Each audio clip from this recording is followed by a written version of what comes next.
Salut, jour 3, Hongrie, Hôtel Ibis, Budapest. Bon, que dire de la journée d'hier? La journée d'hier s'est très très bien passée. Franchement, je suis très agréablement surpris. Désolé de ma tête, il est 6 heures du matin. La journée d'hier, c'était nickel. J'ai suivi le planificateur, sauf à la fin, parce que j'en avais marre. J'ai suivi le planificateur et ça n'a été que des bonnes surprises. D'un autre côté, je suis pas vraiment allé dans l'aventure, parce que je n'ai pris que du Tesla ou du Ionity. Tesla Ionity, c'est des valeurs sûres. La seule chose, c'est que Tesla, il a recommencé à ne pas me positionner à l'endroit où j'étais. Je ne sais pas pourquoi. J'ai essayé avec d'autres applications. Toutes les applications que j'ai me positionnent très bien là où je suis, sauf Tesla. Mais et pour trouver la station, le superchargeur où j'étais hier, le deuxième, celui juste avant de sortir d'Italie, il a fallu que je le cherche dans l'application Tesla. C'est-à-dire il ne le voyait même pas du tout dans l'application Tesla. J'ai même pendant un instant cru que c'était un superchargeur réservé aux Tesla, parce qu'il y avait quasiment que des Tesla. Heureusement, il y avait une Volvo qui chargeait.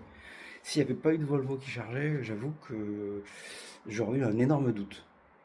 Bref, j'ai pu charger et la dernière, j'avais rajouté un superchargeur Tesla avant d'arriver à Budapest. Et au final, je l'ai supprimé. Parce que quand je suis arrivé chez Ionity, j'ai eu l'excellente surprise. Donc on était on était en Hongrie, on était à 200 km de Budapest. Et j'arrive, c'était un superchargeur Tesla avec 4 bornes Ionity qui étaient vides et 2 bornes d'un opérateur que je ne connais pas, qui n'était même pas référencé. Et c'était surtout un hôtel-restaurant. Et alors là, je suis arrivé, il y avait plein de gens, pas forcément qui étaient avec des Tesla, mais qui étaient en terrasse, en train de boire un verre et tout. Je me suis installé, j'ai vu que la voiture me faisait charger jusqu'à 75% pour atteindre le superchargeur Tesla suivant avant Budapest. Et au final, j'ai fait une simulation si je partais de là où j'étais à 100%. Eh bien, en partant à 100% de là où j'étais, là avec l'hôtel et tout ça, eh bien, j'arrivais à Budapest avec, lui me disait, c'était ABRP. ABRP me disait avec 25% de batterie. Enfin, 25% de batterie, c'est largement suffisant, sachant que l'hôtel à Budapest, il a une borne. Donc au final, j'ai dit, allez, banco, je tente le coup. Et donc, ce que j'ai fait, c'est que j'ai fait une recharge en temps masqué. Je me suis arrêté, j'ai pris un dîner. Et au fait, mon dîner a duré plus longtemps que la charge. Il a fallu que je me déplace. Alors, j'étais pas obligé, bien entendu, mais je suis ainsi fait. Une fois que ma charge était à 100%, je me suis levé de table, je suis allé prendre la voiture, je l'ai déplacée sur le parking. Et je suis retourné finir mon repas.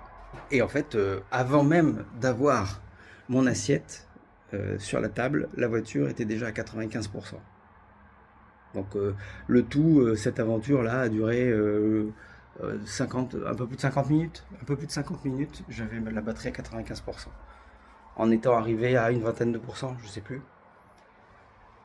Voilà, donc j'ai pris mon repas qui a duré, alors bon, je vous avoue quand même que je l'ai un peu expédié, hein, mon repas. Mais voilà.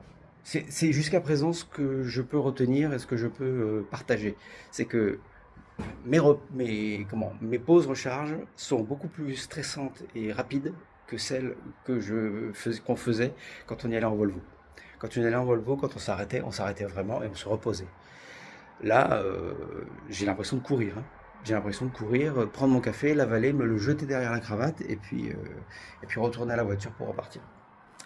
Bon allez, il est 6 heures, je vais voir à quelle heure ouvre le petit-déj, parce que j'avoue que j'ai pas bien entendu ce qu'il m'a dit hier le mec. Et puis je vais préparer un petit peu tout le départ. Je vais vous faire des plans de l'extérieur. Alors,